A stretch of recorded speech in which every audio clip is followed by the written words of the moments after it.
त्या सगळ्या कार्यक्रमाची तयारी आणि त्याच्याबद्दलची एक सविस्तर चर्चा झाली आणि राज्यातल्या सध्या चाललेल्या राजकीय घडामोडी त्याच्यावरही एक सविस्तर चर्चा झाली आणि एक योग्य रणनीती बनवून महाराष्ट्राच्या जनतेसमोर आम्ही जाणार आहोत. राज्यातलं आणि केंद्रातल्या सरकारच्या तानाशा प्रवृत्तीमुळे लोकशाही संपुष्टात येते आहे असं चित्र आहे आणि त्याहीवर चर्चा आमची झालेली आहे सगळ्या या राजकीय घडामोडीवर. सर की राजकीय घडामोडींवर चर्चा झाली सध्याच्या परिस्थितीत नेमक्या कोणत्या राजकीय घडामोडी जी आता पवार साहेबांबद्दलही जो गैरसमज टाकण्यात येतो आहे त्याबाबतची चर्चा झाली आणि त्याच्यातही एक स्पष्टता यावी. जनतेमध्ये जो एक संभ्रम सुरू झालेला आहे त्याबद्दलची एक चर्चा झालेली आहे आणि राज्यामध्ये सरकार ज्या पद्धतीनं उद्या 15 ऑगस्टला पालकमंत्रीसुद्धा ते तयार करू शकले नाही आणि आज राज्यामध्ये अनेक भागामध्ये अतिवृष्टी झालेली होती, तिथं पिकं नाहीशी झाली, काही भागामध्ये पाऊसच पडला नाही आणि त्याच्यामुळे तिबार पेरणी झाली आणि शासन झोपलेलं आहे. दवाखान्यात, शासकीय दवाखान्यात, महानगरपालिकेच्या दवाखान्यात निर्दोष लोकांचा मृत्यू होती आहे, बेरोजगारांची लूट होती आहे आणि ह्या सगळ्या गोष्टी चालत असताना या जनतेसाठी कशी लढाई उभी करायची या सगळ्या प्रश्नावरची चर्चा या ठिकाणी झालेली आहे.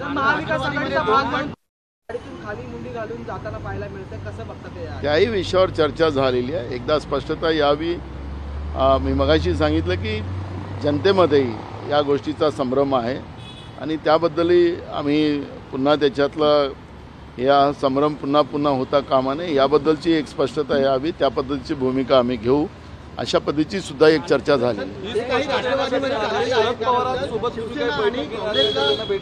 राष्ट्रवादीमध्ये चाललंय त्याबद्दल शिवसेना आणि काँग्रेसला चर्चा करावी लागते म्हणजे त्यामुळे महाविकास आघाडीला काही धोका आहे म्हणून ही चर्चा होते का काय? नाही, मूळ प्रश्न आहे की आखरी लोकशाहीमध्ये जनता ही सगळ्यात महत्त्वाची असते आणि जेव्हा मित्रपरिवार आम्ही एकत्रित म्हणून काम करतो आहे लोक आमच्याकडे त्या दृष्टिकोनाने बघतात पण अशा पद्धतीचा संभ्रम निर्माण होणं याही गोष्टी होता कामा नये याची काळजी आम्ही दोघंही जण घेतो आहे आणि त्याही विषयावरची चर्चा झालेली आहे.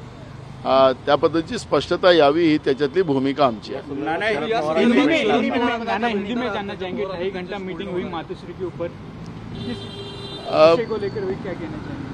इंडिया आघाड़ी की 31 अगस्त और 1 सितंबर को जो 2 दिन की यहाँ पर बैठक होने जा रही है उसकी पूरी तैयारी के बारे में हमने सविस्तर चर्चा की और राज्य के जो राजकीय परिस्थिति अभी चल रही है उसमें आज हॉस्पिटल में जो महानगर पालिका के हॉस्पिटल हो, सरकारी हॉस्पिटल हो, वहाँ निर्दोष सरकारी हॉस्पिटल उसमें निर्दोष लोगों की मृत्यु हो रही है. किसान परेशान हैं, किसानों की आत्महत्या बढ़ते जा रही है, युवाओं को लूटा जा रहा है नौकरी के नाम से, महंगाई बढ़ते जा रही है. इस सब चीज़ों के ऊपर एक चर्चा हुई.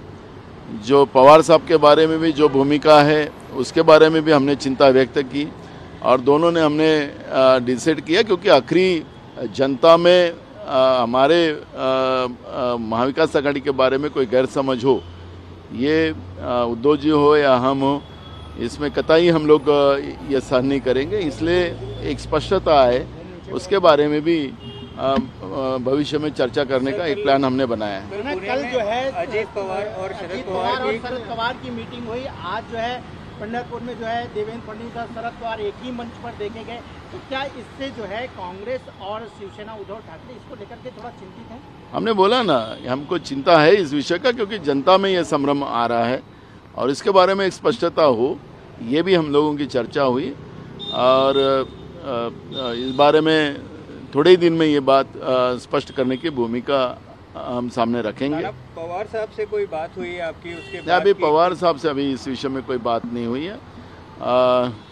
संजय राउत जी उनसे बात करने वाले हैं और वो भी आपको इस विषय में चर्चा करेंगे.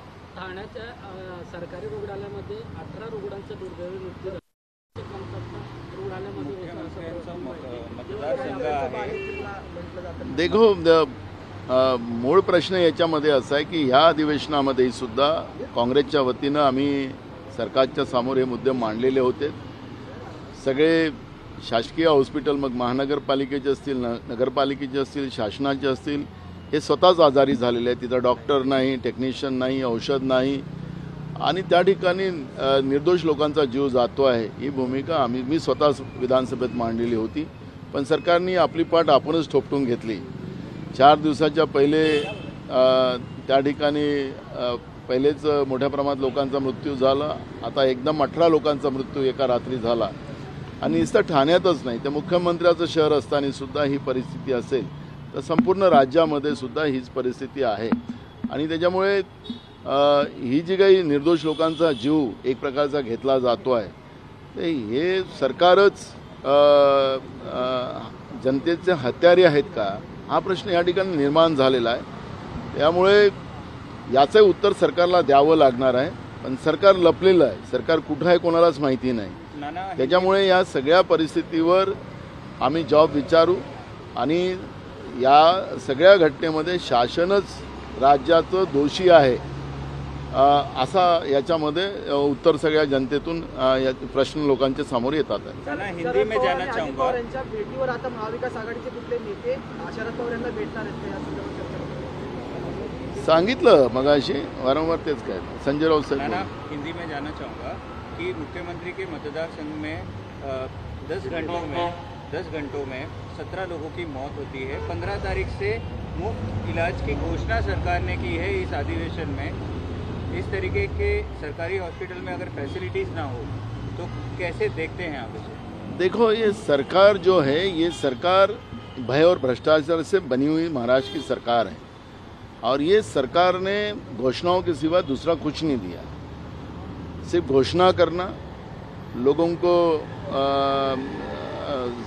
जैसे समय है उसको जितना डाइवर्ट इशू कर सकते उतना करने की कोशिश वो करती है और जनता के पैसे कैसे लूटने का उसका प्लानिंग ये सरकार कर रही है. मुख्यमंत्री के खुद थाना में कल एक रात में 18 लोगों की मौतें हुई, निर्दोष लोगों की वहाँ पे मृत्यु हुई. और सिर्फ थाना में नहीं तो पूरे राज्य में यही स्थिति है. हमने अभी जो हमारा अधिवेशन हुआ विधानसभा का उसमें भी मैंने खुद ये प्रश्न रखा था और सरकार को हमने कहा था कि तुम्हारे पास डॉक्टर नहीं है, टेक्नीशियन नहीं है, नर्सेस नहीं है, दवा नहीं है. लेकिन सरकार बोले कि सब आलबेल है. हमने मुफ्त सेवा शुरू कर दी है और मुफ्त सेवा करने का आज हम लोग देख रहे हैं कि निर्दोष लोग खुद सरकार इस निर्दोष लोगों के हत्यारा बन रही है. ऐसा पिक्चर आज हम लोग देख रहे हैं और सरकार को इसका जवाब देना पड़ेगा. जनता की ये सब भूमिकाओं को, जनता के प्रश्न को लेके लड़ने का काम हम लोग करेंगे और सरकार को इसका जवाब देना पड़ेगा. मैं खुद कल मैं हॉस्पिटल विजिट करने वाला हूँ. मैं खुद कल ठाणे में जाने वाला हूँ.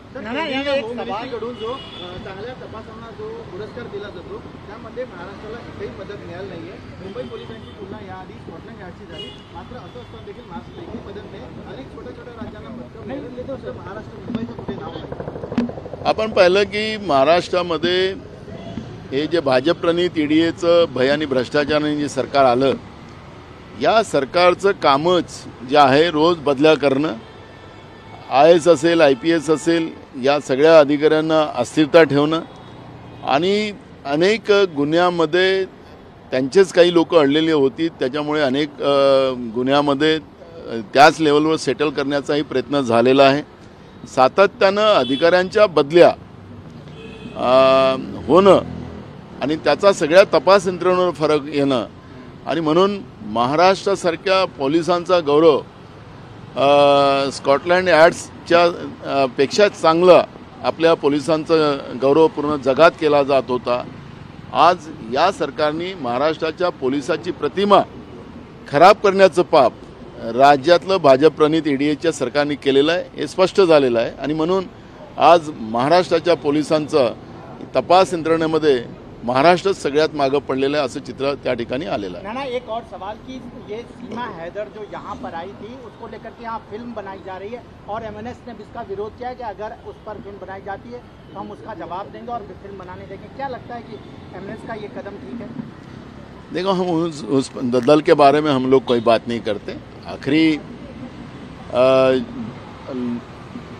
लोकतांत्रिक व्यवस्था में और जो सरकारें हैं, सरकार ने इस बात का क्या जवाब देना वो सरकार की जवाबदारी है और मुझे लगता है कि इस विषय में कांग्रेस की तरफ से हम कोई वक्तव्य करें ऐसा मुझे नहीं लगता। लोकशाही मराठी ऐका, पहा, जागरूक रहा।